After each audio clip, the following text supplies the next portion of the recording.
Bienvenidos a la sesión número 6. Es una sesión asincrónica, una sesión del curso Cómo nos llegó la Biblia. Estamos hablando de la edición 2025 de este curso y es un curso de capacitación en línea del Instituto de Estudios Bíblicos Internacionales en línea. Bienvenidos. Vamos a pasar a introducir el tema.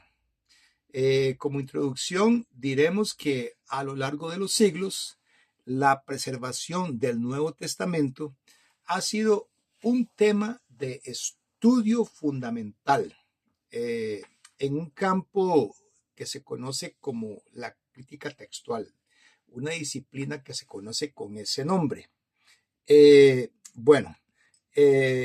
Siguiendo con la introducción, diremos que gracias al descubrimiento y análisis que se ha hecho de antiguos manuscritos, especialmente los papiros, gracias a ello es que podemos reconstruir con precisión el texto griego original y comprender cómo ese texto ha sido transmitido con fidelidad. En esta sesión vamos a estar explorando el impacto de estos hallazgos en la autenticidad del texto bíblico y también su relevancia en la enseñanza y defensa de las escrituras, y también cómo este conocimiento fortalece nuestra confianza en la palabra de Dios. ¿Qué se espera lograr? ¿Qué resultado de aprendizaje estamos aspirando a obtener? Bueno, este es el resultado de aprendizaje que se espera obtener. Se espera comprender cómo la reconstrucción del texto griego del Nuevo Testamento, basada en manuscritos antiguos, tales como los papiros, cómo esa reconstrucción ilumina la preservación y autenticidad de las escrituras, fortaleciendo la capacidad para enseñar, defender y aplicar con confianza el texto bíblico en el estudio académico y en el ministerio. Nos vamos a referir ahora entonces como inicio, iniciando con el contenido de esta sesión. Vamos a referirnos a la restauración del texto del Nuevo Testamento, cómo fue restaurado, qué proceso siguió. Tenemos que el texto del Nuevo Testamento ha sido preservado a lo largo de los siglos gracias a la transmisión de manuscritos. Es muy importante entender que se trata de manuscritos, porque cuando estos documentos fueron escritos en el siglo I de nuestra era, no existía tecnología para imprimir. Toda comunicación escrita se hacía a mano. Y estos escritos a manos, al hacerse manualmente, era inevitable que aparecieran errores en el proceso. Pero, gracias a los estudios textuales, se ha demostrado que las variaciones de un manuscrito a otro no afectan significativamente el mensaje central de las escrituras del cristianismo. Ahora, sin embargo, hay que tomar en cuenta que siempre hay problemas textuales que los estudiosos han identificado, y por ello en muchas traducciones modernas encontramos notas al pie de página indicando diferencias entre manuscritos tardíos y manuscritos tempranos. Y gracias a los avances de esa disciplina que ya mencionamos, que se conoce como crítica textual, gracias a ella hoy contamos con un texto más confiable y estamos listos para profundizar en su historia y en el proceso que llevó a su aceptación. Nos referiremos ahora a los métodos que se han usado para reconstruir el texto del Nuevo Testamento. Son principalmente dos. El primero de ellos consiste en elegir un solo manuscrito y convertirlo en el estándar. Pero este método no es preferido, no es conveniente, porque ningún manuscrito está exento, totalmente exento de errores que pueden haber sido cometidos por los copistas. Y esto entonces nos deja como método preferible el segundo método, que consiste en comparar múltiples manuscritos y testigos textuales para reconstruir el texto más cercano al original. Como ya lo dijimos, gracias a esta disciplina conocida como la crítica textual, esta segunda opción ha sido el enfoque predominante en la reconstrucción del Nuevo Testamento griego y que nos ha permitido acercarnos lo más posible a los autógrafos originales. En cuanto a los manuscritos, diremos que cuando buscamos restaurar el texto original del Nuevo Testamento, la fuente más importante que tenemos la constituyen los manuscritos antiguos en griego.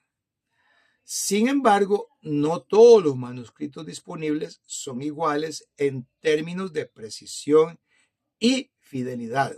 Algunos presentan errores de copista, mientras que otros son considerados más confiables.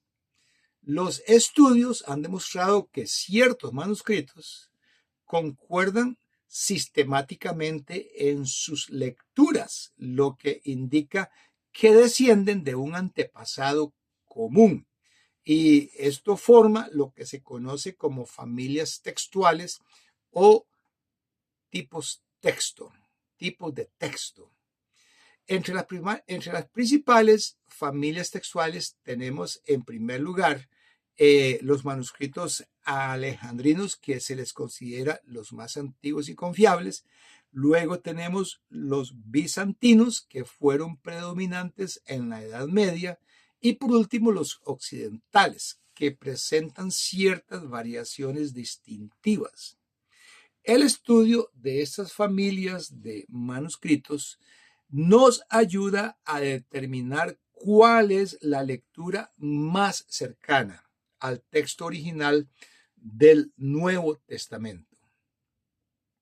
Vamos a referirnos ahora a las versiones antiguas, porque además de los manuscritos en griego, tenemos también las versiones que se hicieron como traducciones del griego a idiomas vernáculos. Ellas constituyen otra fuente clave para la restauración del texto del Nuevo Testamento, porque desde los primeros siglos del cristianismo fue necesario traducir el Evangelio a diversos idiomas vernáculos de la época para poder difundirlo. Y las más importantes de estas versiones, tenemos tres de ellas. La primera es la siriaca, que refleja la tradición oriental del texto. Luego tenemos la latina, que influyó en la iglesia occidental. Y por último, la copta, que representa la tradición egipcia. Otras traducciones como la armenia, la gótica, la etíope y la georgiana también surgieron en los primeros siglos y han aportado valiosa información sobre el texto griego del cual fueron traducidas. El estudio de estas versiones es importante porque nos proporciona una línea de evidencia independiente para comparar las lecturas del texto griego y determinar con mayor precisión el texto original del Nuevo Testamento. En otras palabras, la forma como entendieron el griego en el idioma de ellos a la hora de volverlo a traducir al texto griego, nos puede dar una idea entonces de qué es lo que decía el texto griego original y comprobar si coinciden ambos elementos. Pasaremos ahora a hablar de otra fuente para la restauración que la constituyen los escritores cristianos primitivos. Los escritores cristianos primitivos constituyen otra fuente porque ellos son importantes para la restauración del texto del Nuevo Testamento. Estos primeros cristianos que vivieron entre finales del siglo I y el siglo II escribieron extensamente acerca de la fe cristiana y citaron con frecuencia el Nuevo Testamento. Ahora, las citas que ellos hacen en sus escritos del contenido del Nuevo Testamento, esas citas son de gran valor porque provienen de manuscritos que existieron antes de los que tenemos hoy. Ahora, de hecho, los escritos de ellos contienen miles de referencias textuales bíblicas de los textos. Posiblemente pueden ser los textos originales, los autógrafos originales, los que ellos vieron y de donde copiaron para sus propios escritos, copiaron para hacer citas de esos autógrafos. Y eso permite entonces contrastar las citas de ellos con los contenidos que se tienen en los manuscritos disponibles del siglo II, del siglo III, del siglo IV. El profesor Bruce Metzger señaló que si todos los manuscritos desaparecieran, las citas de estos primeros cristianos, de estos escritores primitivos, llamados padres de la iglesia, las citas de ellos permitirían reconstruir prácticamente todo el Nuevo Testamento.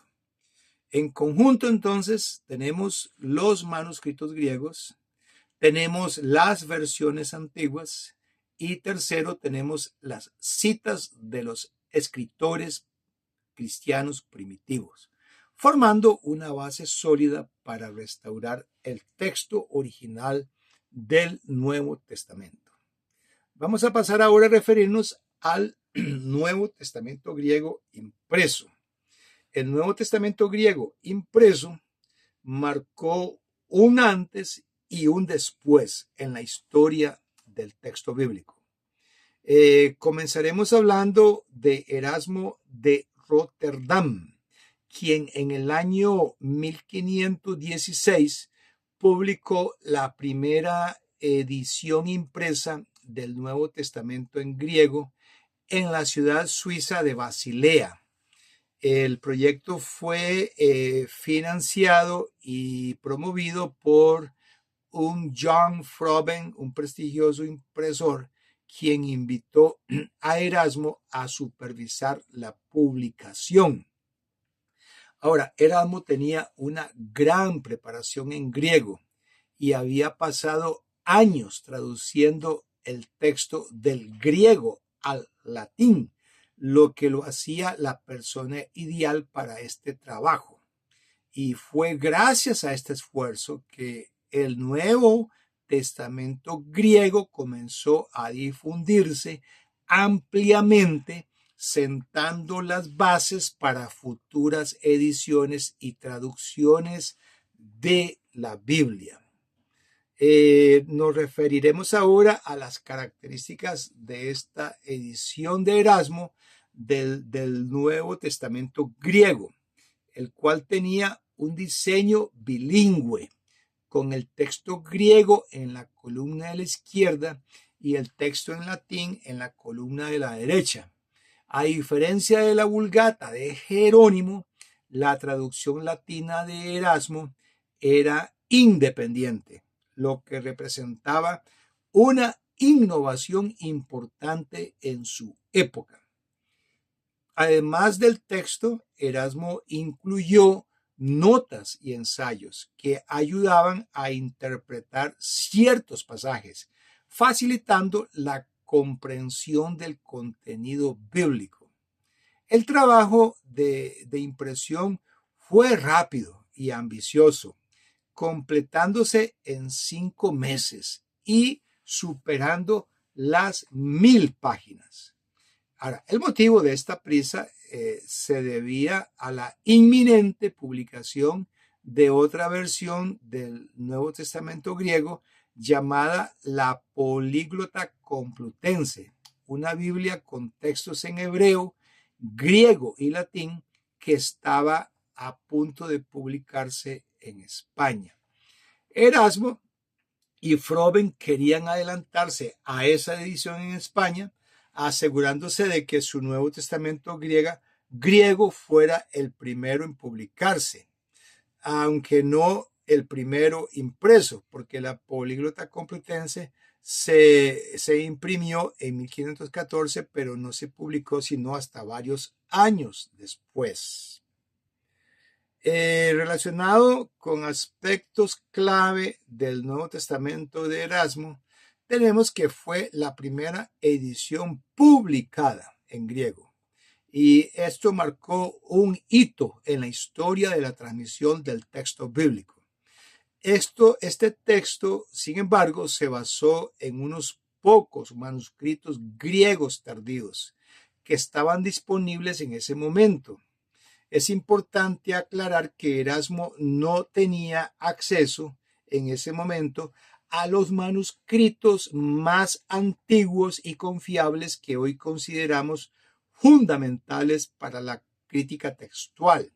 Estamos hablando del Códice Vaticano y el Códice Sinaítico, que datan del siglo IV, pero que no estaban disponibles para Erasmo, y por esa razón no fueron utilizados en su edición. El proceso de edición de Erasmo fue rápido y apresurado porque Erasmo y su impresor, como ya lo dijimos anteriormente, querían adelantarse a la Políglota Complutense, la cual ya estaba impresa, pero no publicada. Y para lograrlo, Erasmo tuvo que trabajar a una velocidad inusual para la época, revisando y editando el texto en tan solo 5 meses. Bueno, como resultado de la premura, la edición de Erasmo llegó a contener errores y omisiones, algunos de los cuales fueron corregidos en revisiones que el mismo Erasmo hizo posteriormente, pero otras correcciones quedaron para futuras ediciones del texto griego impreso. La tradición del textus receptus en latín, repito, textus receptus, que influenció muchas traducciones de la Biblia, se basó en esta edición de Erasmo y mantuvo algunas de sus deficiencias. Este punto es fundamental para entender cómo se transmitió el texto griego del Nuevo Testamento en la era de la imprenta y cómo decisiones editoriales tempranas influenciaron siglos de traducciones. Vamos ahora a hablar un poquito del impacto que tuvo Erasmo en la Reforma, porque Erasmo, al tener una preferencia marcada por los manuscritos griegos del Nuevo Testamento por encima de la Vulgata Latina, esto fue clave para restaurar el texto original, y porque él buscó ir a las fuentes más antiguas disponibles en griegos y no depender exclusivamente de la tradición latina, porque la tradición latina, al traducir del latín a idiomas vernáculos, estamos hablando de traducciones de una traducción, porque la latina era una traducción, no era la original. Además de su trabajo textual, Erasmo no tenía miedo de criticar los errores de la Iglesia Católica Romana en sus anotaciones. En su comentario sobre pasajes bíblicos denunciaba prácticas eclesiásticas que consideraba corruptas o alejadas de la enseñanza original del cristianismo. Y uno de los comentarios más polémicos que escribió Erasmo incluía una dura crítica a la jerarquía eclesiástica, donde insinuaba que obispos, monjes y clérigos que abusaban de su poder debían ser juzgados y castigados de manera severa. Este tipo de afirmaciones colocaron a Erasmo en una posición delicada, ya que lo convirtieron en blanco de acusaciones tanto por parte de la Iglesia Católica como también de algunos sectores que lo consideraban demasiado moderado para ser un verdadero reformador. Sin embargo, el trabajo de Erasmo fue muy valorado por los reformadores y por muchos intelectuales de la época. Y aunque Erasmo no se alineó formalmente con Lutero ni con el movimiento protestante, su edición del Nuevo Testamento griego y sus críticas a la Iglesia Católica sentaron las bases para la Reforma protestante. Este periodo histórico es clave para poder entender cómo la recuperación de textos bíblicos en su idioma original influyó en el pensamiento teológico y en los cambios religiosos que transformarían a Europa. Muy bien, pasaremos ahora a la polémica entre Roberto Estienne y el texto recibido. Roberto Estienne, a quien también se le conoció como Stephanus, jugó un papel fundamental en la historia del texto griego del Nuevo Testamento. Entre 1546 y 1551, Roberto Estienne o Stefano publicó varias ediciones, pero las más notables fueron la tercera y la cuarta. Su edición de 1551 es particularmente importante porque fue la primera vez que el texto del Nuevo Testamento se dividió en versículos. Esta innovación facilitó el estudio y la referencia de los pasajes bíblicos y es el sistema que seguimos usando hasta hoy. Otra contribución clave fue su tercera edición de 1550, que se conoce como la edición real, debido a su formato en folio, tamaño folio de 22 centímetros por 32 centímetros, y a su cuidadosa presentación. A pesar de ser visualmente impresionante, el texto que contenía era casi idéntico al de Erasmo, con ligeras correcciones basadas en más manuscritos disponibles en ese momento. Más adelante, el trabajo de Stefano fue continuado por Teodoro Beza, quien realizó más ediciones entre 1565 y 1604. Aunque Beza publicó múltiples revisiones, la base de su texto seguía siendo la edición de Stephanus. Ahora, es importante destacar que el texto griego de Stephanus se convirtió en la base del llamado texto recibido en español, Textus Receptus en latín, que fue utilizado por los traductores de la versión de Casiodoro de Reina. La primera traducción completa de la Biblia al español. Esto muestra la influencia duradera del trabajo de Stephanus en la historia de la transmisión del Nuevo Testamento. Esta primera traducción y publicación de la Biblia al español fue en el año 1569, llamada la Biblia del Oso.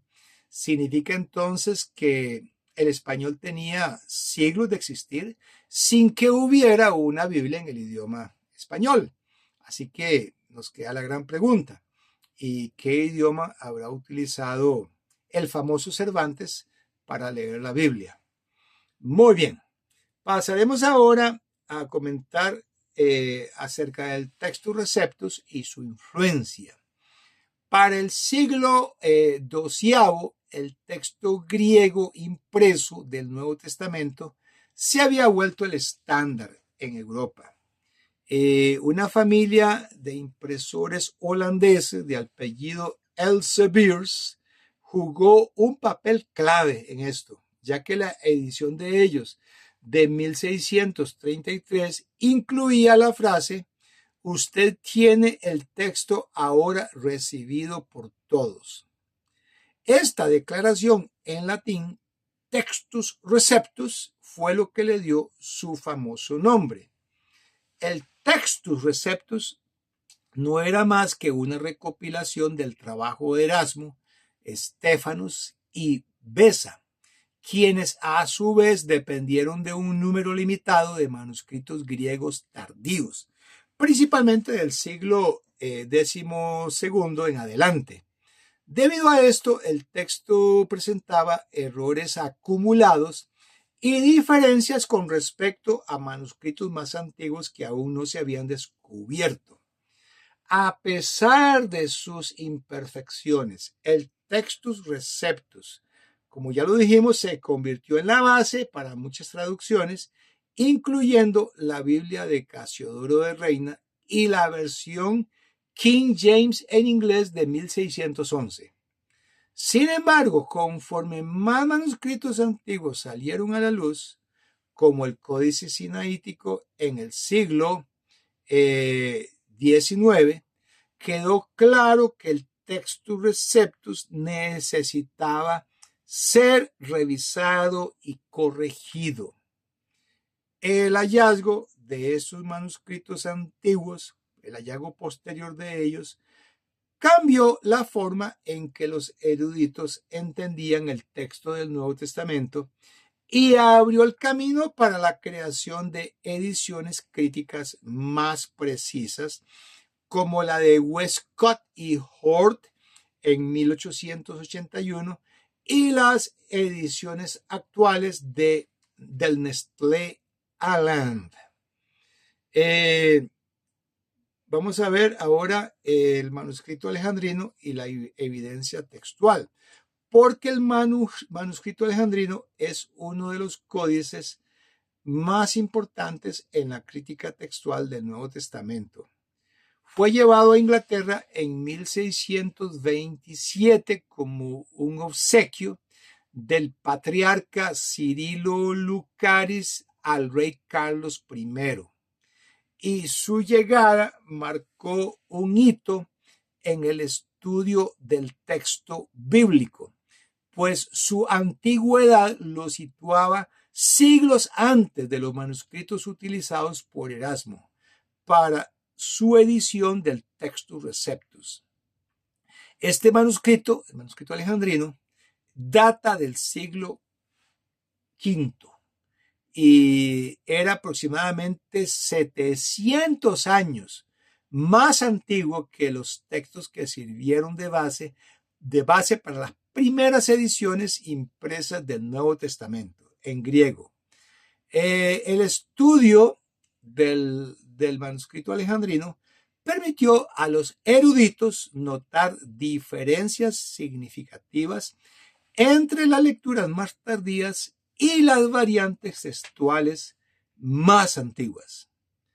Para analizar estas diferencias, los estudiosos comenzaron a realizar colaciones de manuscritos, es decir, comparaciones sistemáticas de lecturas entre distintos textos griegos. Y este trabajo fue fundamental para reconstruir una versión más precisa del texto original. Además del manuscrito alejandrino, otros elementos comenzaron a ser considerados en la crítica textual, tales como las traducciones antiguas que ya mencionamos, la siríaca, la copta y la latina, y como ya mencionamos también, las citas que hacían en sus escritos de la Biblia los padres de la iglesia. Estas fuentes independientes ayudaron a verificar la autenticidad de ciertas lecturas y a descartar errores de transmisión en el texto. La llegada de códices como el alejandrino marcó el inicio de un estudio más riguroso del Nuevo Testamento, sentando las bases para la crítica textual moderna y la reconstrucción del texto griego más cercano al original apostólico. Vamos a referirnos ahora a la obra de John Mill y Richard Bentley. Hasta este punto, la crítica textual del Nuevo Testamento se había basado en comparaciones limitadas entre manuscritos disponibles. Sin embargo, con la llegada del siglo XVIII, se da un salto significativo en este campo con la labor de John Mill y Richard Bentley. John Mill era un erudito de Oxford que dedicó 30 años de su vida a recopilar y a analizar variantes textuales. En 1707, siglo XVIII ya, publicó su edición del Nuevo Testamento griego, y en esta edición él buscó reunir tanta evidencia textual como fuera posible. Su trabajo no consistió en crear un texto nuevo, sino en comparar manuscritos y organizar la información de forma sistemática. Este señor John Mill reunió colaciones previas, o sea, listas comparativas de variantes textuales, examinó manuscritos adicionales y pidió a sus colegas que hicieran nuevas comparaciones para ampliar su investigación. Su enfoque fue más exhaustivo que el de sus predecesores, ya que no solo analizó manuscritos griegos, sino que también incorporó información de versiones antiguas como la siríaca, la copta y la latina, y también incorporó citas de los padres de la iglesia. A pesar de la magnitud de su trabajo, la edición de John Mill no fue un nuevo texto griego, sino una reimpresión del texto de Estéfanos de 1550.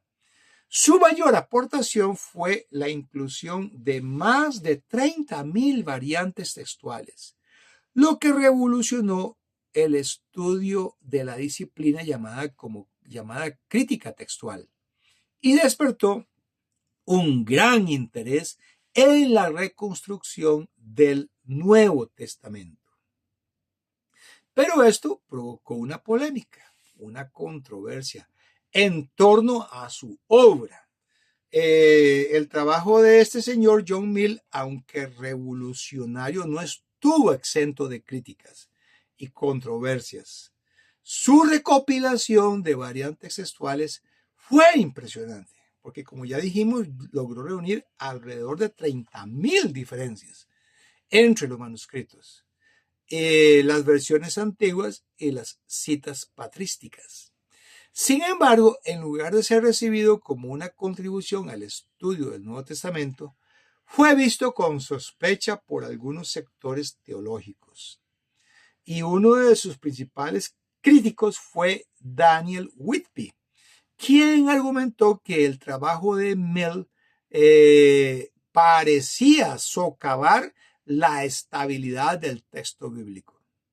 Whitby defendía el Textus Receptus, que era la versión griega estandarizada en ese momento, y lo consideraba más confiable que la multiplicidad de variantes que Mill había documentado.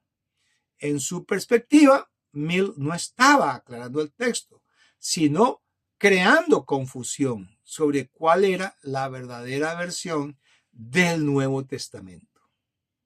Ahora, el problema central de la controversia fue que los hallazgos de Mill generaron dudas en algunos círculos religiosos, Para los defensores de la autoridad de la Biblia, el hecho de que existieran tantas variantes textuales parecía indicar que el texto no era completamente estable. Y este debate creció aún más cuando en 1713 el filósofo Anthony Collins, en su obra Discurso del Libre Pensamiento, utilizó estas mismas objeciones para cuestionar la confiabilidad de la escritura. En otras palabras, esto le dio materiales a los escépticos para cuestionar la confiabilidad de la escritura. En este punto, la crítica textual no solo era un asunto académico, sino que también se estaba convirtiendo en un tema teológico y filosófico. La pregunta que quedaba era, ¿podemos confiar en la transmisión del Nuevo Testamento a pesar de sus variantes? Esa era la pregunta que estaba surgiendo, emergiendo, y que estaba siendo evidencia de las dudas que ya se estaban albergando en la mente de algunos de ellos. Mientras la controversia sobre la obra de John Mill crecía, Richard Bentley, un brillante erudito de los clásicos y maestro del Trinity College de Cambridge, decidió entrar en el debate. Bentley era un gran defensor del estudio crítico del texto bíblico y consideraba que la crítica textual era una herramienta esencial para restaurar la mejor versión posible del Nuevo Testamento. Para responder a los ataques contra Mill y la crítica textual, Bentley publicó un folleto titulado Comentarios sobre un discurso tardío del libre pensamiento. Y lo hizo bajo el seudónimo Phileleuterus, que significa amigo de la libertad. Phileleuterus. En este folleto, Bentley tenía un doble propósito. Primero, defender el trabajo de los críticos textuales contra aquellos que exageraban la cantidad de variantes como un problema insuperable. Y segundo, cuestionar la defensa intransigente que hacían del Textus Receptus. El Textus Receptus era la versión griega del Antiguo Testamento que había sido estandarizada en la época de la Reforma. Sin embargo, Bentley sostenía que no era un texto perfecto, sino una edición que había heredado errores de manuscritos tardíos. Para él, las variantes textuales no eran una amenaza, sino una oportunidad para mejorar el texto bíblico, basándose en testimonios más antiguos y confiables. Su intervención en el debate marcó un momento clave en la historia de la crítica textual. Con su enfoque erudito, Bentley ayudó a establecer la idea de que la reconstrucción del texto original debía basarse en evidencia académica y no en la tradición eclesiástica. La defensa que hizo Richard Bentley del texto griego. Como ya lo dijimos, era un erudito del Trinity College en Cambridge y él se dedicó a enfrentar las críticas de su tiempo respecto a la supuesta corrupción del texto del Nuevo Testamento. Él publicó comentarios sobre un discurso tardío del libre pensamiento y un folleto, como ya dijimos, bajo el seudónimo Phileleuterus, que significa amigo de la libertad. En su defensa, Bentley expuso lo siguiente, comillas, sí, pero pobre el doctor Mill, que todavía tiene más que responder, se enfrenta con una triste recompensa por su larga labor de 30 años. Porque si vamos a creer a los opositores Collins y Whitby que él estuvo trabajando todo ese tiempo para probar que el texto de la escritura es precario, habiendo desechado tan inmensa colección de varias lecturas. Según Bentley, la existencia de múltiples lecturas no significaba que la Biblia fuera poco fiable. De hecho, argumentó que la fe ha permanecido intacta a pesar de los cambios en los textos manuscritos. Sostuvo Martin Bentley, comillas, porque seguramente estas varias lecturas existían antes en los varios ejemplares. El doctor Mill no las hizo ni las añadió, él solamente las expuso a nuestra vista. Ahora, si la religión, por lo tanto, era verdadera antes, aunque tales varias lecturas existían, seguirá siendo tan verdadera y consecuentemente todavía tan segura, aunque todos las vean. Bentley desestimó el alarmismo sobre las 30,000 variantes textuales señaladas en el trabajo de Mill, explicando que tales diferencias eran inevitables en un proceso de transmisión manual de documentos antiguos. Según su argumento, incluso el peor manuscrito no contenía corrupciones doctrinales significativas. A pesar de sus esfuerzos, Bentley no logró completar su edición crítica del texto griego, pero sentó las bases para futuras revisiones.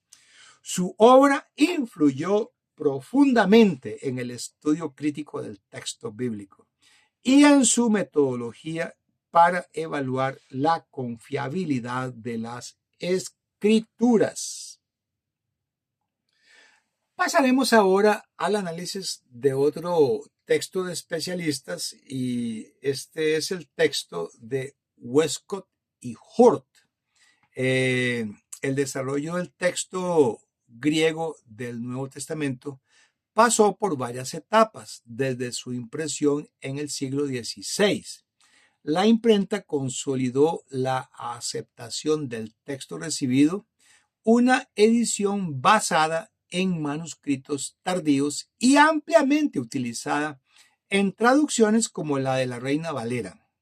Richard Verley, que era un erudito clásico, observó discrepancias entre los manuscritos griegos y comenzó a cuestionar la idea de un texto estático e inmutable. Su análisis ayudó a establecer la necesidad de examinar textos más antiguos y precisos en la restauración del Nuevo Testamento. Es crucial recordar que el texto griego es la base de todas las traducciones del Nuevo Testamento. Por eso, los estudiosos han buscado mejorar su traducción y su precisión mediante la comparación de manuscritos. En este contexto, tenemos a Brooke, Foss, Westcott y Fenton, John Anthony Hort, quienes llevaron a cabo un trabajo exhaustivo en el siglo XIX, desarrollando una nueva edición basada en criterios textuales rigurosos y en el uso de manuscritos más antiguos y confiables. Vamos a explorar a continuación en detalle el impacto del trabajo de Westcott y Hort en la crítica textual moderna. A mediados del siglo XIX se produjeron acontecimientos trascendentales para los estudios del Nuevo Testamento. Como ya vimos en sesiones anteriores, uno de los más significativos fue el descubrimiento del manuscrito sinaítico por Konstantin von Tischendorf. Este manuscrito es uno de los códices más antiguos y completos que contienen el texto del Nuevo Testamento en griego y fue el que permitió un análisis profundo sobre la transmisión del texto bíblico.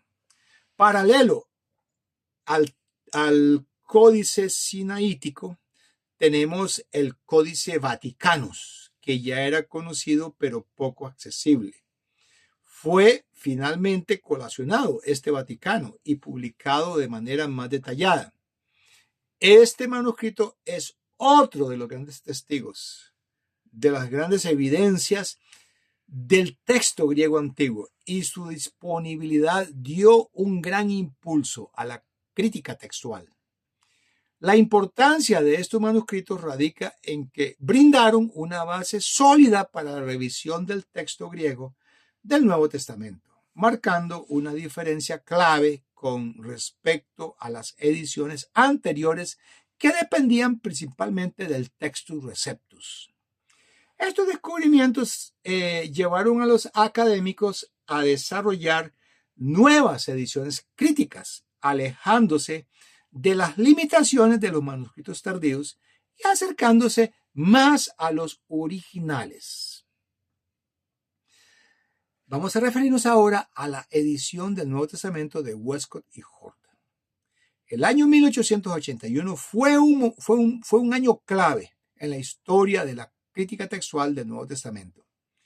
Brooke Foss Westcott y Fenton John Anthony Hort, estos dos eruditos de la Universidad de Cambridge, publicaron el 12 de mayo de 1881 su edición del Nuevo Testamento en el griego original, una obra que marcaría el rumbo de los estudios textuales modernos. A diferencia de ediciones anteriores como las de Erasmo o Stephanos, la edición de Westcott y Hort fue el resultado de un análisis meticuloso de los manuscritos más antiguos disponibles.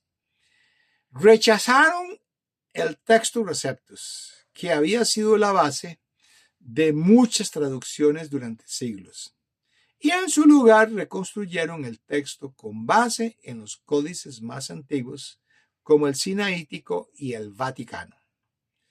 Ahora, había otros estudiosos como Lachmann y Titchener que ya habían comenzado a alejarse del texto recibido. Sin embargo, la obra de Westcott y Hort fue la que consolidó este cambio. La edición de ellos estableció un nuevo estándar para la crítica textual, influyendo en futuras ediciones del Nuevo Testamento en griego y en traducciones modernas de la Biblia. Se convirtió en la edición definitiva para el estudio textual. Como ya dijimos, el año 1881 fue clave, pues también el 4 de septiembre de ese año apareció el segundo volumen de la edición de Westcott y Hort. Este volumen llevaba el modesto título de Introducción y Apéndice, pero en realidad tenía una enorme importancia en la obra. El apéndice estaba compuesto por notas detalladas sobre problemas textuales específicos. Este segundo volumen se escribió en 2 columnas por página y en texto pequeño. El apartado del apéndice permitía comprender los criterios aplicados por los autores para decidir entre una lectura y otra de los manuscritos. Sin embargo, la introducción era la parte más destacada y es la parte más destacada de este volumen. En la introducción, Hort expone de manera brillante una discusión fundamental sobre los principios que subyacen en el texto griego de Westcott y Hort. Este documento se convirtió en una referencia esencial para los estudiosos de la crítica textual, ya que establecía las bases metodológicas sobre las cuales se justificaba el abandono del texto recibido, o sea, el Textus Receptus, y la adopción de un texto reconstruido con base en manuscritos más antiguos y por lo tanto más confiables. Impacto del texto Westcott y Hort, quienes dedicaron casi 3 décadas a la elaboración de su edición del Nuevo Testamento en griego. No fue revolucionaria por introducir ideas completamente nuevas, sino por su enfoque en la minuciosidad y la meticulosidad y en los primeros textuales rigurosos, los principios textuales rigurosos. El trabajo de estos dos eruditos se basó principalmente en los manuscritos sinaítico y vaticano, alejándose del texto recibido. Esto representó una ruptura con muchas autoridades eclesiásticas de la época, que desconfiaban de abandonar un texto tan arraigado en la tradición. A pesar del rechazo inicial de ciertos sectores, la edición Westcott y Hort sentó las bases para estudios posteriores en la crítica textual. Hoy el impacto de esta edición sigue siendo reconocido en la categoría del Nuevo Testamento. Muy bien, vamos ahora a referirnos a la versión moderna de 1893 y su impacto. En 1893 la Sociedad Bíblica Americana publicó la versión moderna, una traducción al español realizada por Henry Barrington Pratt, un misionero presbiteriano con trabajo en Colombia y México. Esta versión fue innovadora porque incorporaba los avances más recientes en la crítica textual del Nuevo Testamento. El texto base de esta versión no está completamente definido, pero su afinidad con la edición de Westcott y Hort es evidente. Se respetaron ciertos pasajes tradicionales con notas marginales, aclarando su ausencia en los manuscritos más antiguos.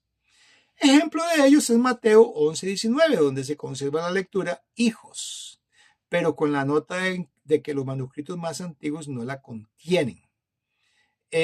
Pasajes extensos como Juan 7:53 a 8:11, de la mujer sorprendida en adulterio, o Marcos 16:9 al 20, esos pasajes se marcan con advertencias sobre su ausencia en los códices más antiguos.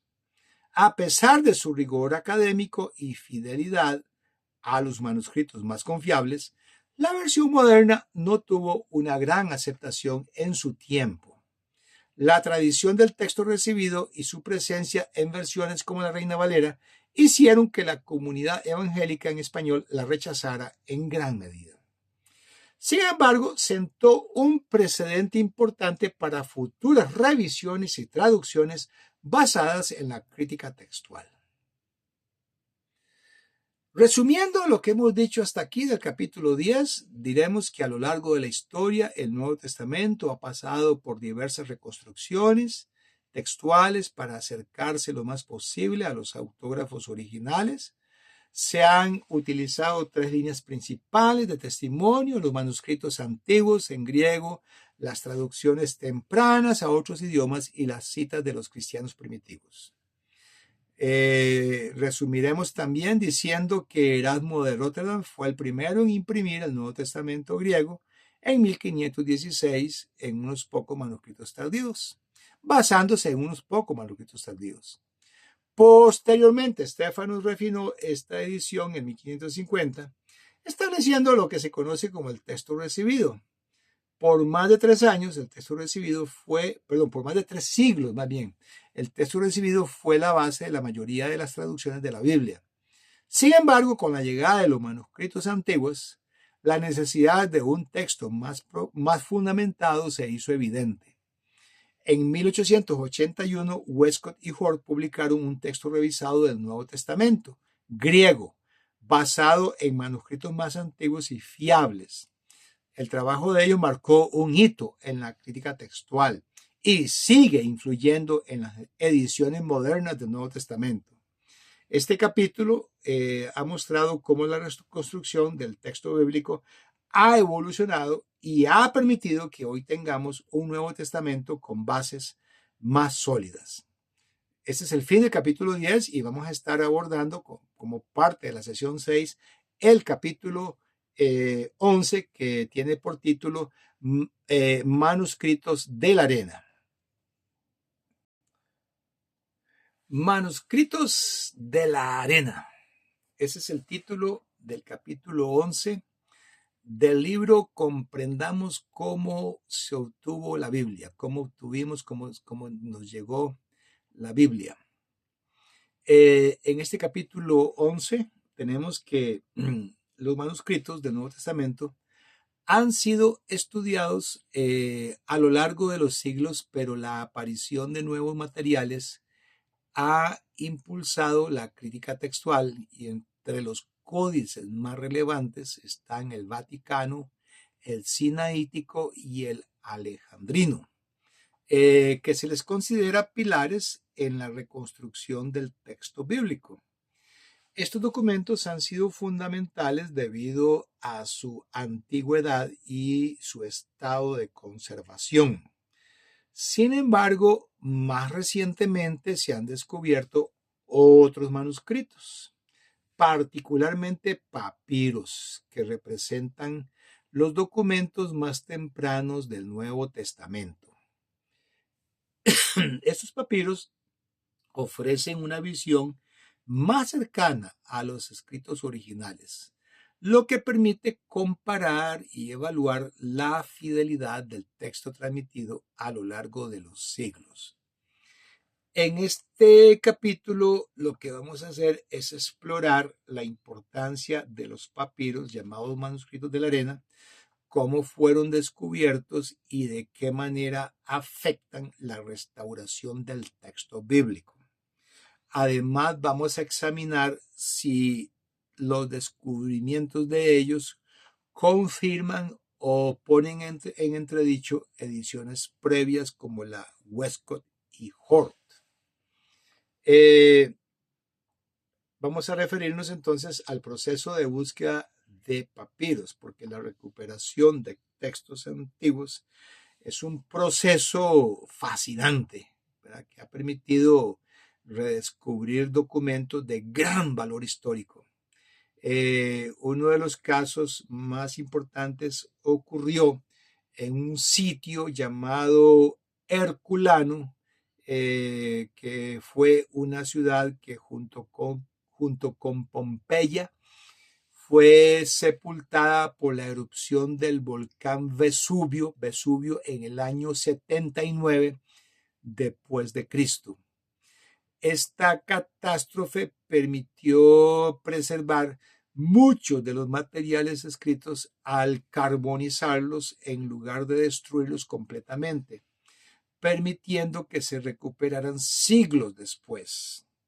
A principios del siglo XVIII, los arqueólogos comenzaron a excavar en la zona, lo que llevó en el año 1750 a que se descubriera una lujosa villa romana con una impresionante colección de rollos de papiro. Debido a la gran cantidad de manuscritos encontrados, este lugar se le denominó la Villa de los Papiros. Y los papiros, aunque frágiles y deteriorados, contenían textos filosóficos, literarios y científicos de la antigüedad, algunos de los cuales no se conocían previamente. Este hallazgo representó un gran avance en el estudio de la literatura y del pensamiento en la época romana. Con técnicas modernas como la imagen multiespectral, se ha logrado leer parte de estos textos, proporcionando valiosísima información sobre la cultura, la ciencia y la filosofía de la antigüedad clásica. Su importancia es comparable a la de los manuscritos bíblicos, pues ayudan a contextualizar la historia y evolución de los textos antiguos. Este descubrimiento abre la puerta a la posibilidad de que más documentos antiguos sigan siendo hallados, lo que puede influir en nuestra comprensión del pasado, incluyendo los textos del Nuevo Testamento y su transmisión a lo largo del tiempo. Más en busca de más papiros.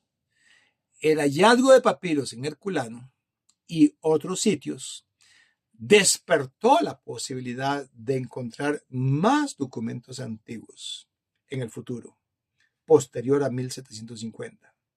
Y fue durante la segunda mitad del siglo XIX cuando los descubrimientos comenzaron a aumentar significativamente y se hallaron grandes cantidades de papiros en Egipto.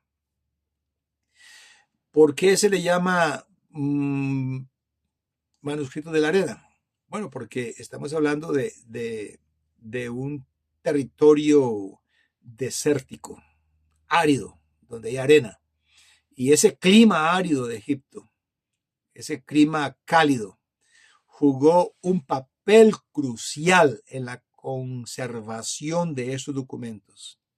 La extrema sequedad, ¿verdad? Porque estamos hablando de que a diferencia de regiones más húmedas, donde los manuscritos se deterioran rápidamente, las arenas del desierto preservaron papiros durante siglos, convirtiéndolos en una fuente invaluable para el estudio de textos antiguos.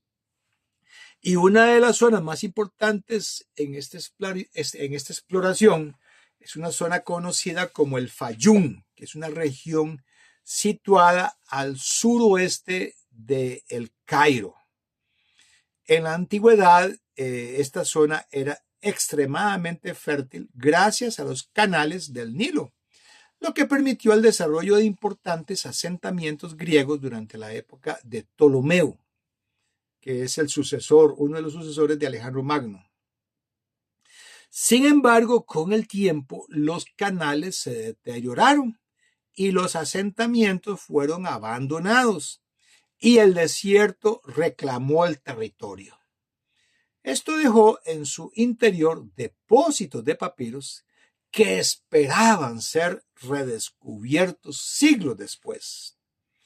Estos hallazgos en Egipto proporcionaron un enorme caudal de manuscritos, algunos de los cuales contenían textos bíblicos tempranos, ofreciendo una fuente independiente de comparación con otros manuscritos tal vez no tan antiguos.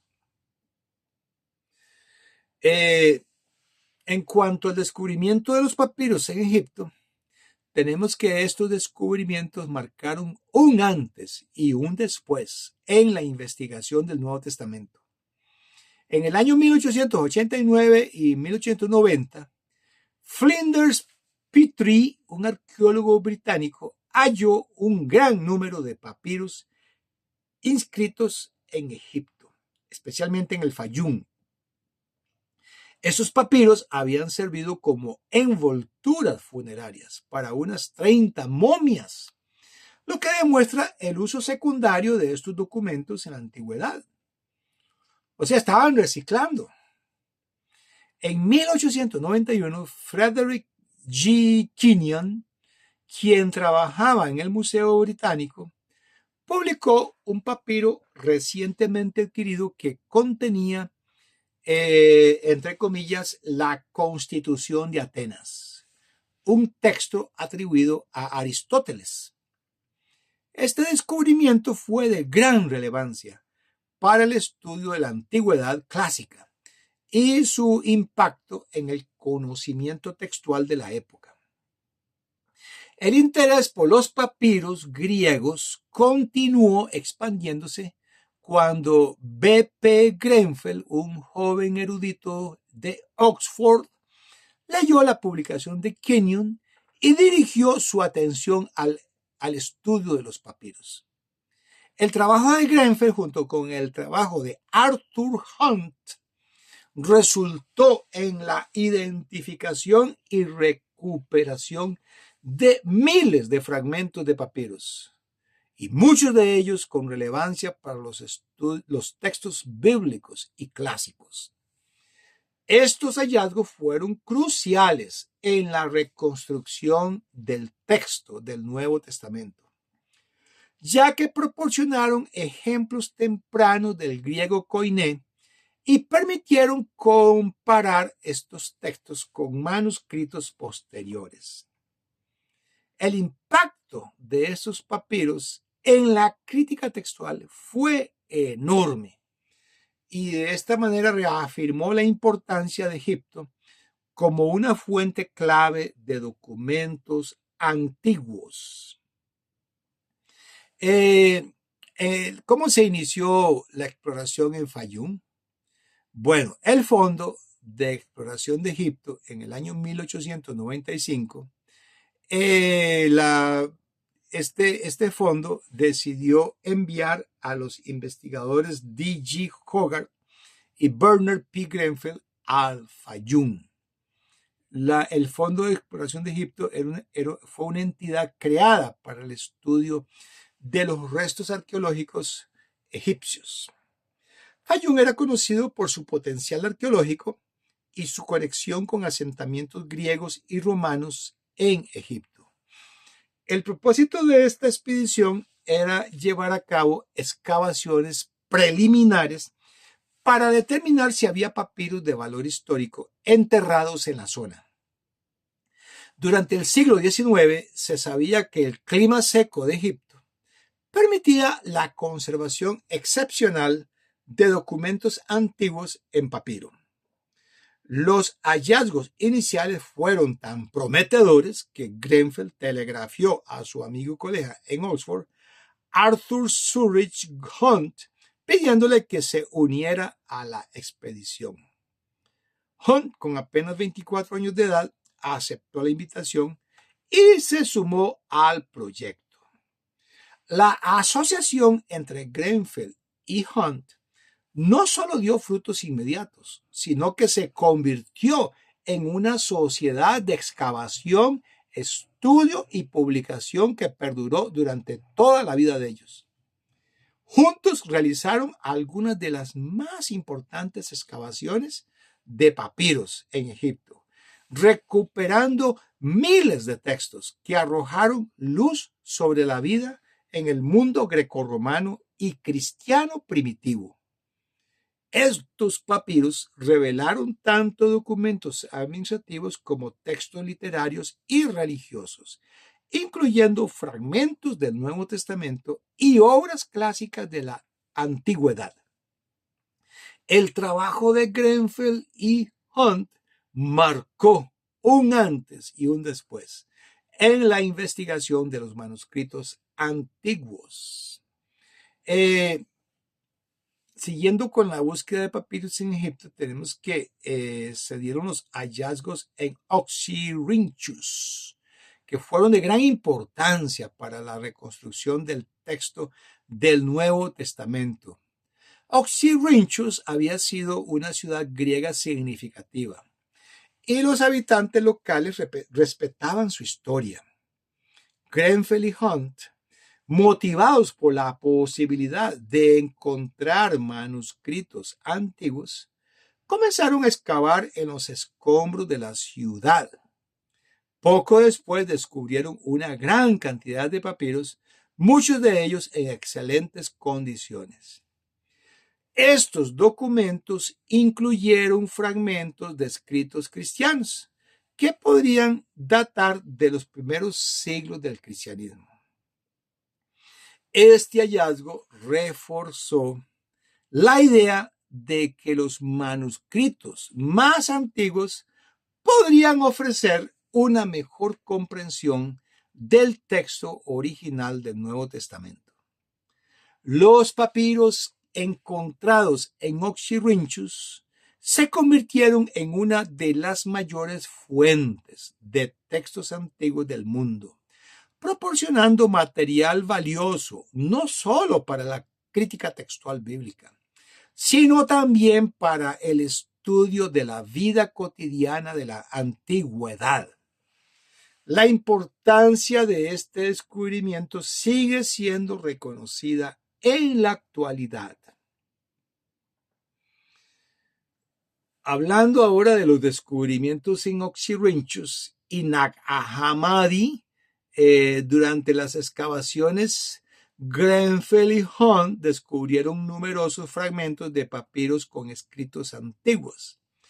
Uno de los hallazgos más llamativos fue una palabra griega karpos, que los investigadores vincularon con las enseñanzas de Jesús en Mateo 7, 3 y 5.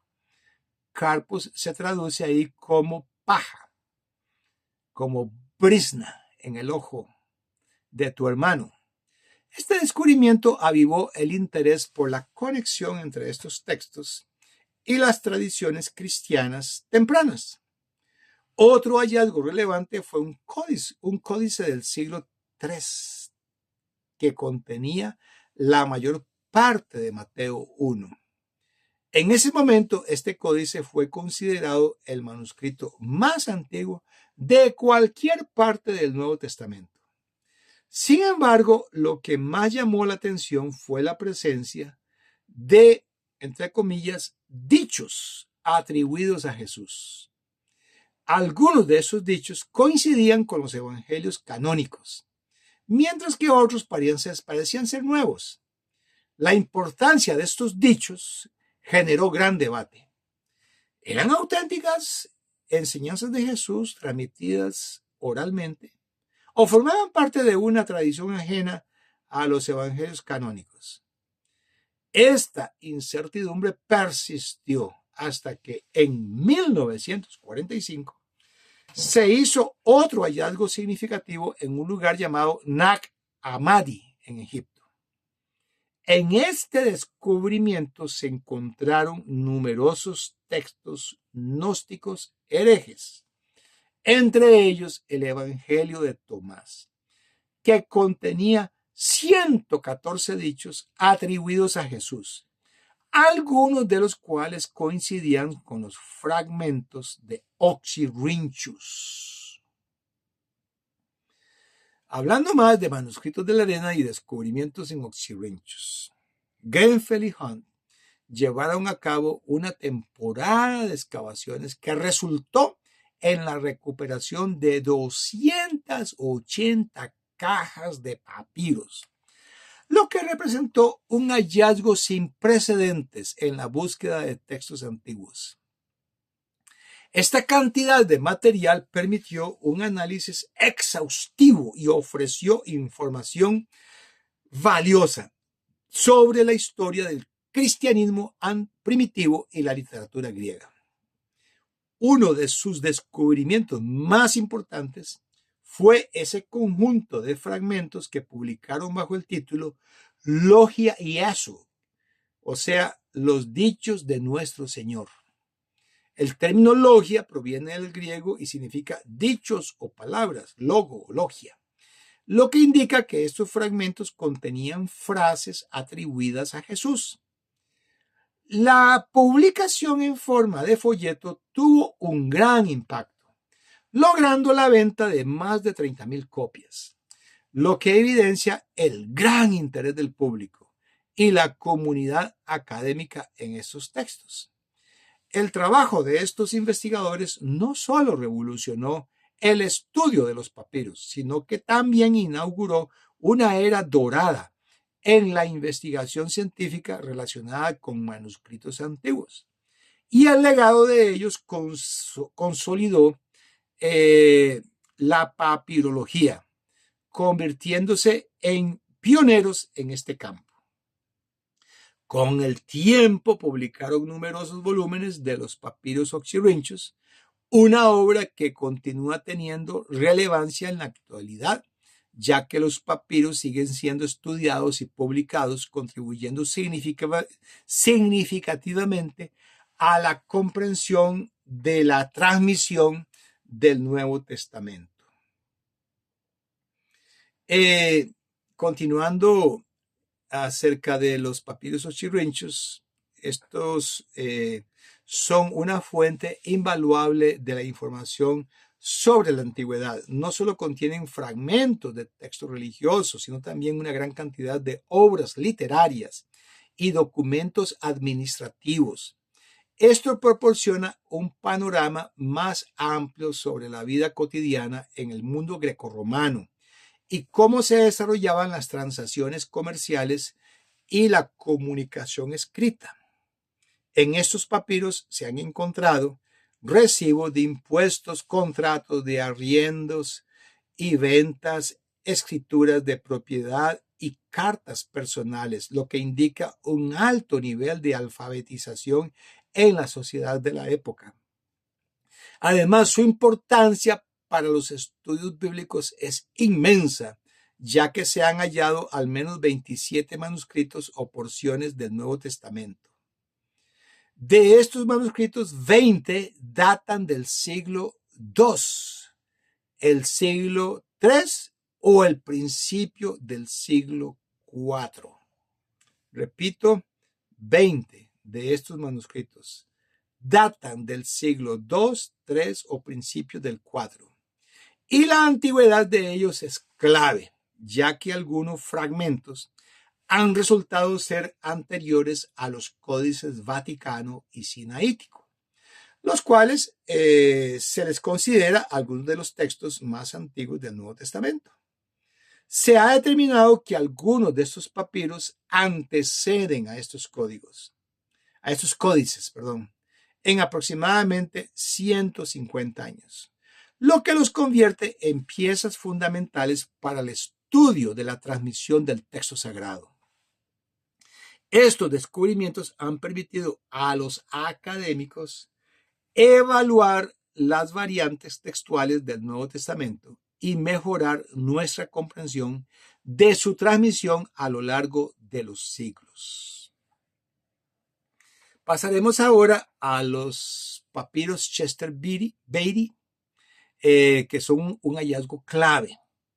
El 19 de noviembre de 1931, la publicación The Times de Londres publicó un artículo titulado El texto de la Biblia, un nuevo descubrimiento, dando a conocer un hallazgo de gran importancia, los papiros Chester Beatty. Estos textos habían sido adquiridos por Chester Beatty, un coleccionista estadounidense residente en Gran Bretaña, y su descubrimiento fue anunciado por el renombrado erudito Sir Frederick Kenyon. Kenyon, director del Museo Británico y experto en manuscritos bíblicos, le dio un gran respaldo académico al hallazgo. Su trayectoria de más de 30 años en el estudio de textos antiguos le permitió autenticar la relevancia de estos papiros. A lo largo de su carrera había publicado numerosas obras sobre la Biblia y la crítica textual, lo que hizo que su palabra fuera altamente respetada en el mundo académico. Los papiros Chester Beatty consisten en una colección de manuscritos, los cuales al principio se pensó que eran solo 10. De estos, 8 contienen textos del Antiguo Testamento, incluyendo fragmentos de Génesis, Números y Deuteronomio, además de libros como Esther, Ezequiel y Daniel. Los otros manuscritos pertenecen al Nuevo Testamento, los cuales serán discutidos en profundidad más adelante. Este descubrimiento marcó un antes y un después en la comprensión de los textos bíblicos antiguos, proporcionando evidencia clave sobre la transmisión de las Escrituras. Otro grupo de papiros son los papiros Bodmer. En 1952 se descubrieron y esto representó uno de los hallazgos más significativos en el estudio de los textos bíblicos y de la literatura cristiana primitiva. Aunque su fama no ha sido tan extendida como la de los papiros Chester Beatty, su importancia radica en su antigüedad y contenido.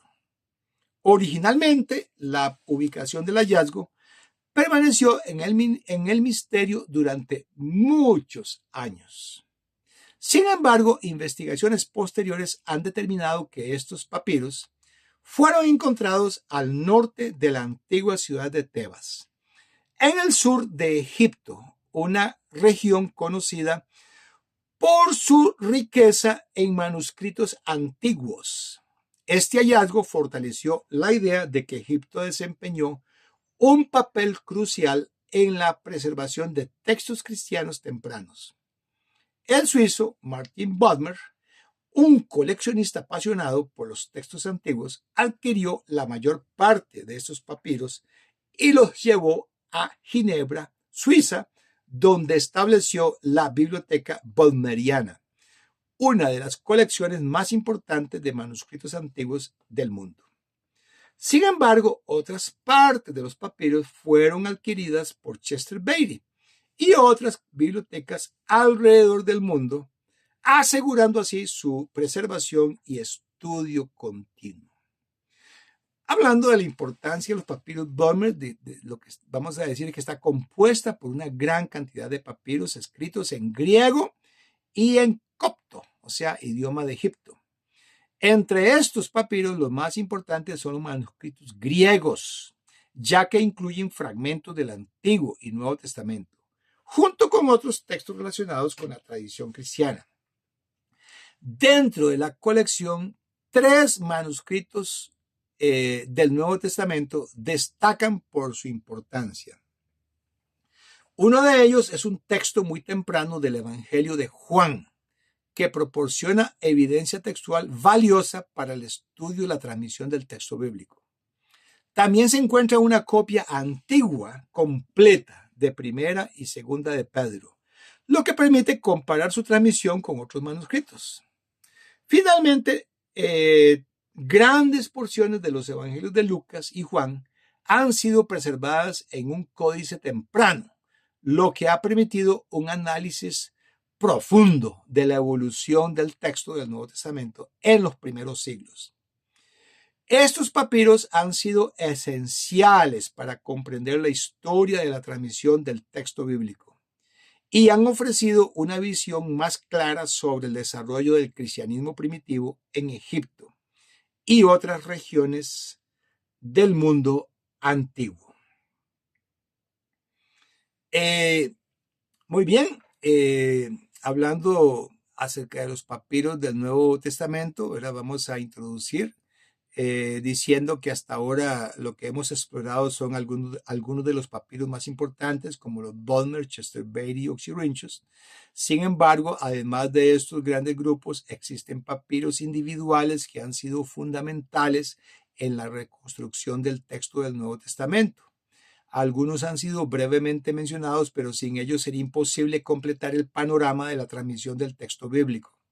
Los manuscritos en cuestión suelen clasificarse en 3 familias textuales: alejandrino, occidental y bizantino. De estas, el texto alejandrino tiende a ser considerado más antiguo y confiable.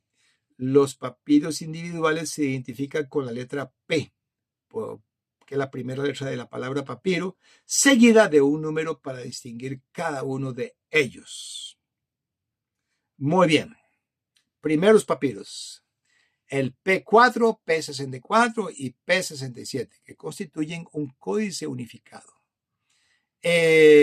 Aunque se listaban inicialmente como fragmentos separados, en realidad pertenecían al mismo códice. Y este descubrimiento es crucial porque indica que los textos de los evangelios se copiaban juntos desde fechas muy tempranas, lo que refuerza la transmisión estable del mensaje cristiano. El manuscrito en cuestión contiene varios versículos de Mateo y Lucas. Estos estudios recientes han señalado que su texto es más similar al manuscrito vaticano que a cualquier otro códice. Esto es significativo porque el manuscrito vaticano es uno de los códices más antiguos y mejor preservados del Nuevo Testamento. En cuanto a su datación, se estima que este códice puede pertenecer a la segunda mitad del siglo II, lo que lo hace uno de los testigos más antiguos conocidos de los 4 evangelios: P4, P64 y P67. La importancia de este conjunto de papiros es enorme, ya que nos ayuda a verificar la estabilidad del texto en el período de transmisión entre los papiros y los códices posteriores. Por el momento, el único manuscrito que puede rivalizar con este códice en antigüedad es P75, que será analizado más adelante. La comparación entre ambos ha sido fundamental para entender la evolución del texto del Nuevo Testamento. Vamos ahora a P5 y P38. P5, descubierto por Grenfell y Hunt, se resguarda actualmente en la Biblioteca Británica y constituye un testimonio fundamental del Evangelio de Juan. Se data en el siglo III, lo que lo convierte en uno de los manuscritos más antiguos de este Evangelio. Lo más relevante de este papiro es que su texto pertenece a la tradición alejandrina, lo que significa que es similar a la que encontramos en los códices Vaticano y Sinaítico. Esto es crucial porque confirma la consistencia y estabilidad textual de esta tradición en un periodo temprano de la historia cristiana. Ahora, hablando de P38, este se resguarda en la biblioteca de la Universidad de Michigan y contiene porciones del libro de los Hechos, capítulos 18 y 19. Y su importancia radica en que se asemeja al códice Besae, que representa una forma del texto más libre y menos homogénea en comparación con la tradición alejandrina. Este papiro es una prueba temprana de que el texto del tipo Besae era usado en Egipto en el siglo III, lo que confirma su difusión en diversas regiones del cristianismo primitivo. La combinación de estos dos papiros nos muestra que dos tradiciones textuales distintas coexistían en la misma época. Mientras el texto alejandrino se preservaba con un alto grado de exactitud, el Besae representaba varias variantes más dinámicas, lo que sugiere diferentes enfoques en la transmisión del Nuevo Testamento. Pasaremos ahora a los papiros P45 y P46. El P45 es una de las copias más antiguas del Nuevo Testamento. Y este manuscrito forma parte de la colección Chester Beatty. Incluye fragmentos de los 4 evangelios y del libro de los Hechos, aunque lo que ha sobrevivido son aproximadamente 30 hojas. La importancia radica en que representa una mezcla textual con influencias tanto del texto alejandrino como del occidental en los evangelios, mientras que en Hechos sigue más fielmente la tradición alejandrina. Este detalle nos ayuda a comprender cómo circulaban y se copiaban los textos en el cristianismo primitivo, mostrando la coexistencia de diferentes familias textuales. Por otro lado, el P46 es uno de los manuscritos más importantes del Nuevo Testamento, ya que es el testimonio más antiguo de las cartas del apóstol Pablo. Este papiro tiene fecha, se fecha en principios del siglo III y originalmente tenía 104 hojas, de las cuales han sobrevivido 86 y contiene las cartas de Pablo en el siguiente orden: Romanos, Hebreos, Primera y Segunda de Corintios, Efesios, Gálatas, Filipenses, Colosenses y Primera y Segunda de Tesalonicenses. Faltan porciones de Romanos y de Primera de Tesalonicenses, mientras que Segunda de Tesalonicenses está en su totalidad. Ahora, hablando de P46, este nos da una idea clara de cómo se organizaban y copiaban las epístolas de Pablo en los primeros siglos.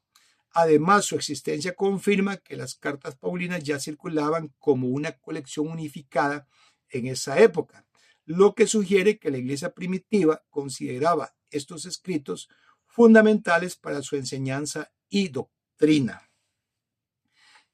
Pasaremos ahora a P46. P46 es un manuscrito fundamental para el estudio del Nuevo Testamento, especialmente en lo que respecta a las cartas de Pablo. Uno de sus aspectos más intrigantes es su orden inusual, ya que no contiene las epístolas pastorales, Primera y Segunda de Timoteo, Tito y Filemón, lo que sugiere que esta colección de cartas está enfocada en las iglesias y no en individuos. Un dato notable de este papiro es que incluye la carta a los hebreos dentro de la colección paulina, lo cual es significativo porque en la iglesia primitiva hubo debates sobre si Pablo era el autor de Hebreos. El hecho de que Hebreos aparezca en esta lista indica que al menos en Egipto existía la creencia de que esta epístola pertenecía al conjunto de cartas de Pablo. Desde el punto de vista textual, P46 se considera un testimonio muy valioso del texto alejandrino primitivo. Su contenido es muy similar al manuscrito vaticano, lo que sugiere que pertenece a la misma familia textual. Esto refuerza la idea de que ya en los primeros siglos del cristianismo existían líneas de transmisión textuales estables y bien definidas.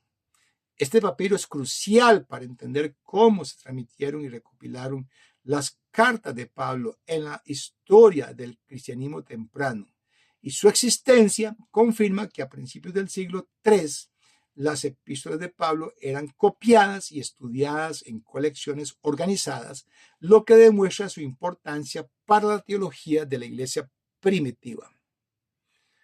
P47 es un papiro del siglo III, uno de los manuscritos más antiguos que contienen fragmentos del libro de Apocalipsis.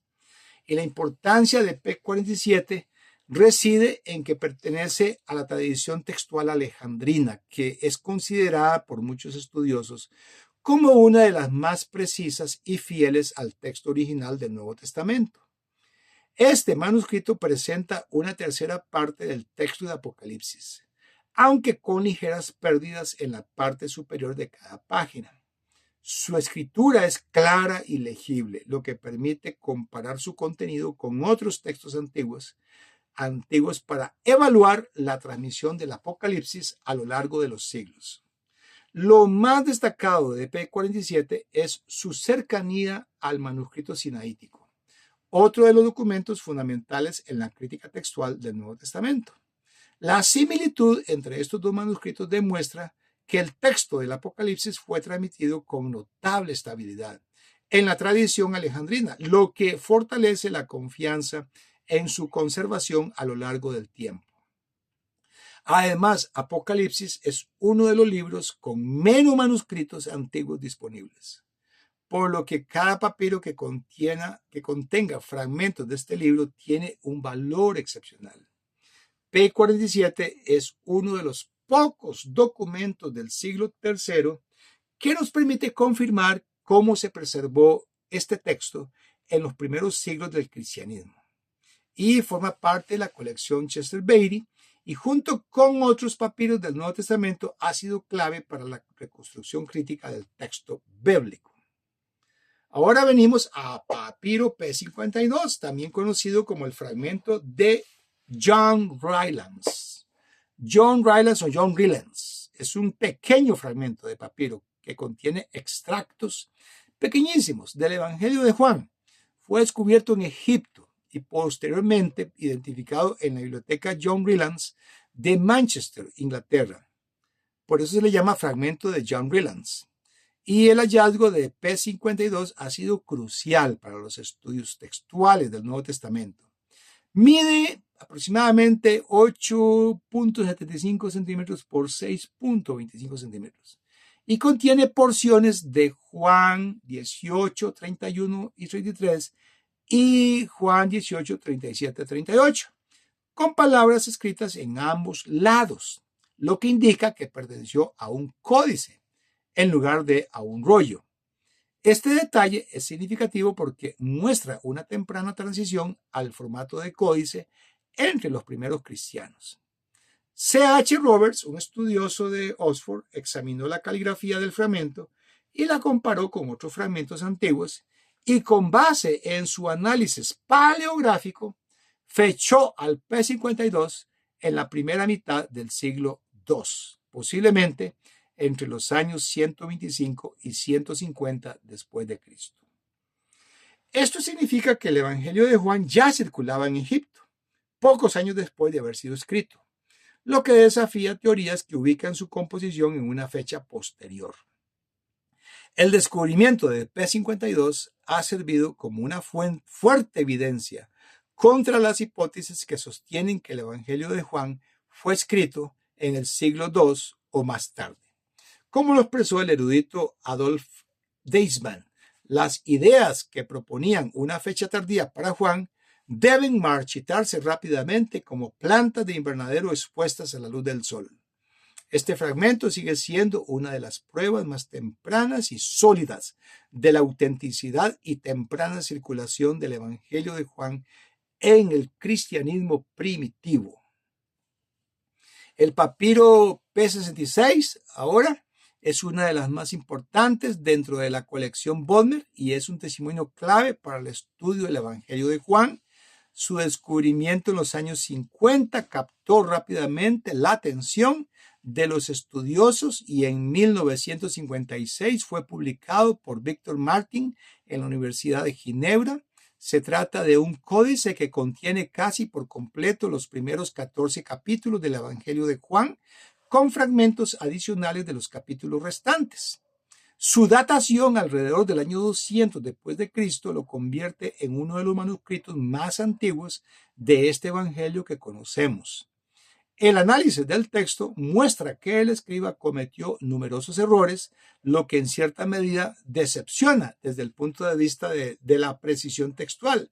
Sin embargo, lo interesante es que el mismo escriba corrigió la mayoría de los errores, y esto sugiere que el documento fue revisado cuidadosamente.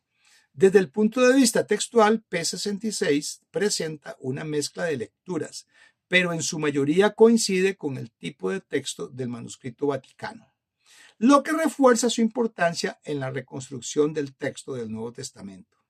Este papiro es fundamental para comprender cómo se transmitió el Evangelio de Juan en los primeros siglos del cristianismo y cómo los escribas trabajaban para preservar el texto.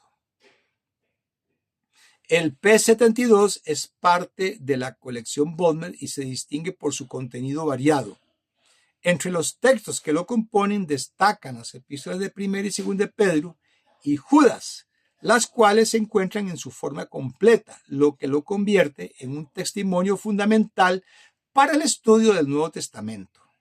Este papiro ha sido fechado entre los siglos 3 y 4, tercero y cuarto, lo que lo convierte en el manuscrito más antiguo conocido de estas cartas.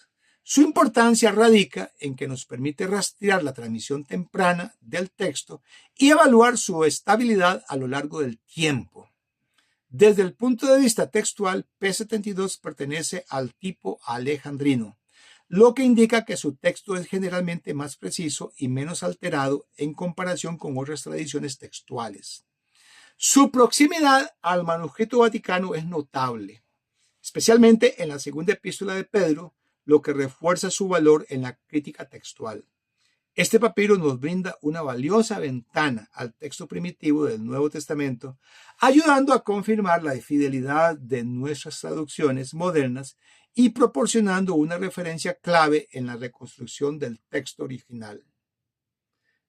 P75 es uno de los manuscritos más valiosos de la colección Bodmer. Fue publicado en 1961, pero su antigüedad se estima que es entre los años 175 y 225 después de Cristo, lo que lo convierte en uno de los testimonios más antiguos de los evangelios. Este papiro contiene amplias secciones de los evangelios de Lucas y Juan y es reconocido como la copia más temprana conocida del evangelio de Lucas. Su importancia radica en que nos permite ver cómo circulaba el texto en el siglo II y cómo se comparaba con manuscritos posteriores. Los estudios textuales han demostrado que P75 es prácticamente idéntico al manuscrito Vaticano B, lo que tiene implicaciones significativas en la crítica textual.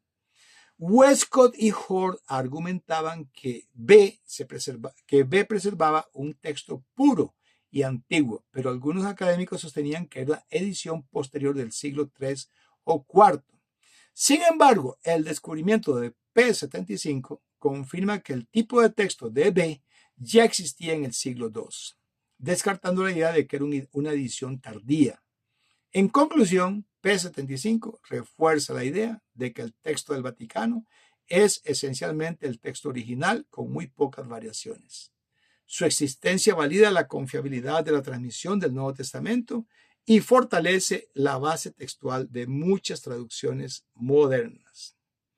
Vamos a pasar ahora a una serie de conclusiones. La primera de ellas es que los papiros han tenido un impacto significativo en la comprensión del griego koiné, la lengua en la que se escribió el Nuevo Testamento.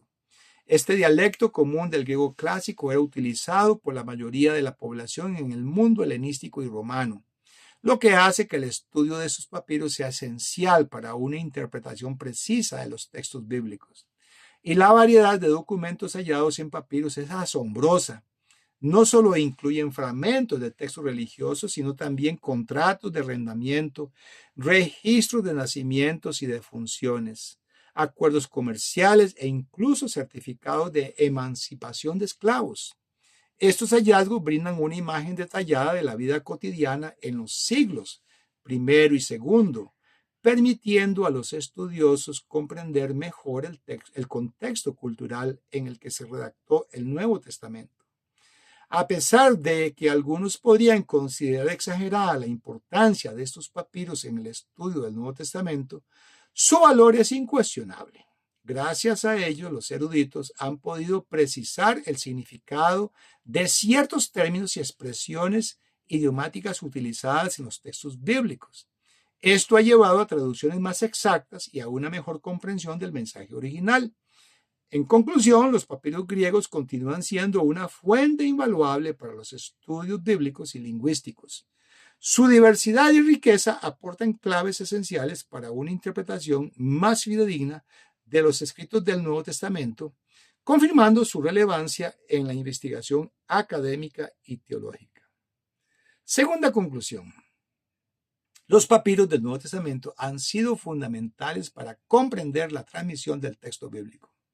Hasta la fecha se han identificado casi 100 papiros de esta naturaleza y más de la mitad pertenecen a una época anterior al siglo IV. Este dato es crucial ya que nos acerca significativamente a los autógrafos originales del Nuevo Testamento. Estos manuscritos han permitido confirmar lecturas textuales y han servido como evidencia primaria en la crítica textual. Además, abarcan casi todos los libros del Nuevo Testamento con la excepción de Primera y Segunda de Timoteo, lo que sugiere que estas cartas no circularon ampliamente en formato de papiro en sus primeras etapas o que sus ejemplares no lograron sobrevivir. Es importante destacar que estos papiros no fueron seleccionados intencionalmente para su preservación, sino que simplemente han sobrevivido por razones fortuitas. No obstante, su existencia nos proporciona una visión valiosa de la historia textual del Nuevo Testamento y de su transmisión en los primeros siglos del cristianismo. Tercera conclusión. Los fragmentos de papiros, aunque pueden parecer insignificantes a simple vista, son de gran importancia en la reconstrucción del texto del Nuevo Testamento. Muchos de estos fragmentos provienen de manuscritos que en su momento fueron completos, y su estudio nos permite conocer cómo se transmitió el texto bíblico a lo largo de la historia. El fragmento de John Rylands, uno de los más antiguos que se conoce del Nuevo Testamento, es un claro ejemplo de la estabilidad textual. A pesar de contener solo unas pocas palabras del Evangelio de Juan, al compararlo con textos modernos, las diferencias son mínimas. Estas diferencias incluyen variaciones en la ortografía y una posible omisión de la expresión para esto en Juan 18:37. Para esto he venido, que aparece dos veces se omite la segunda vez, en Juan 18:37 en el P52. Sin embargo, ninguna de estas variantes altera el significado fundamental del pasaje. Este hallazgo es significativo porque confirma que a pesar de los siglos de transmisión, el texto del Nuevo Testamento ha permanecido notablemente estable. La existencia de estos fragmentos antiguos nos permite rastrear la historia textual con mayor precisión y refutar la idea de que el texto ha sufrido modificaciones radicales a lo largo del tiempo. Cuarta conclusión. Los descubrimientos recientes de papiros han sido clave para confirmar la validez del texto de Westcott y Hort y su cercanía con los grandes códices unciales, especialmente el Sinaítico y el Vaticano. Estos papiros P75 y P66 han resultado fundamentales, ya que su contenido es notablemente similar a estos manuscritos antiguos, lo que refuerza la autenticidad del texto que hoy utilizamos en la crítica textual. A diferencia del texto recibido que incorpora pasajes que no están en los códices más antiguos, los papiros descubiertos hasta la fecha no presentan lecturas características de manuscritos posteriores. Por ejemplo, versículos como Juan 5:4 sobre el ángel que movía las aguas y Juan 7:53 al 8, capítulo 8, versículo 11, el relato de la mujer adúltera, no aparecen en estos papiros tempranos. Esto sugiere que dichos pasajes fueron añadidos en una etapa posterior de la transmisión textual. Este hallazgo confirma una vez más que el texto del Nuevo Testamento ha sido preservado con un alto grado de fidelidad y que los manuscritos más antiguos nos acercan más al texto original. Y aunque futuras excavaciones puedan arrojar nuevos descubrimientos, no se espera que alteren significativamente el texto que ya hemos reconstruido a partir de estos papiros y códices. Quinta conclusión. A lo largo del tiempo, los estudiosos han confirmado que el texto del Nuevo Testamento se mantiene sobre bases sólidas. Westcott y Hort, al desarrollar su edición crítica, analizaron cuidadosamente las diferencias textuales y concluyeron que solo una fracción minúscula del texto, ínfima, presenta variaciones sustanciales. Según sus estudios, aproximadamente 7/8 del texto son universalmente aceptados, mientras que el octavo restante consiste en cambios de orden o diferencias menores que no afectan el significado del mensaje. Frederick Kenyon, una de las figuras clave en la paleografía y el estudio de los manuscritos bíblicos, reafirmó la confiabilidad del Nuevo Testamento. Kenyon declaró que el cristiano puede leer la Biblia con plena seguridad de que la palabra de Dios ha sido transmitida de generación en generación sin pérdida esencial.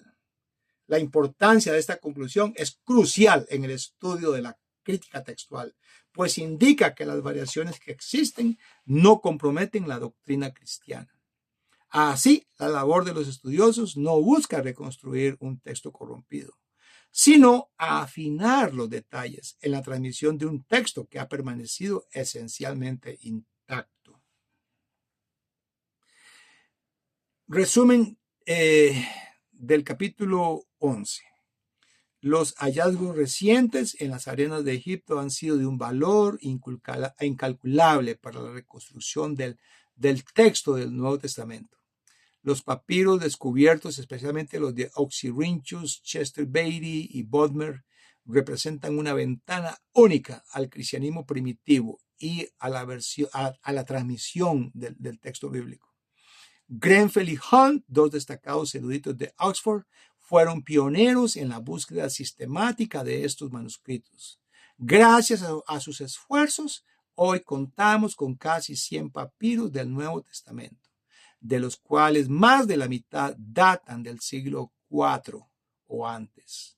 Algunos de estos documentos son hasta 150 años más antiguos que los grandes manuscritos unciales como el Vaticano y el Sinaítico. Estos papiros han sido fundamentales para llenar vacíos textuales y confirmar la fiabilidad del texto de Westcott Hort, el cual ha sido la base de muchas ediciones modernas del Nuevo Testamento. Gracias a estos descubrimientos tenemos una mejor comprensión de la transmisión del texto sagrado en los primeros siglos del cristianismo. Y vamos concluyendo la sesión 6 diciendo esto, que a través del estudio de los papiros y la reconstrucción del texto griego del Nuevo Testamento, hemos visto cómo la transmisión del texto bíblico ha sido preservada con una fidelidad extraordinaria. Los hallazgos de manuscritos antiguos han permitido confirmar la autenticidad de las escrituras y ha demostrado que el mensaje del Nuevo Testamento ha llegado hasta nosotros con gran precisión.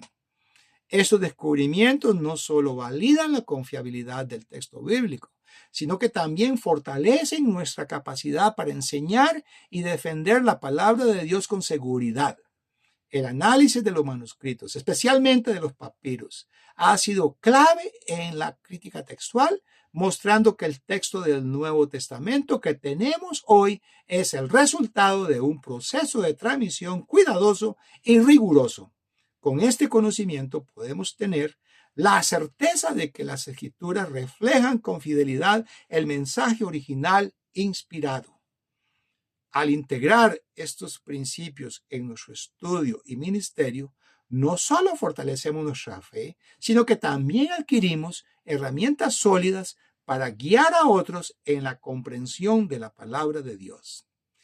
Fin de la sesión número 6.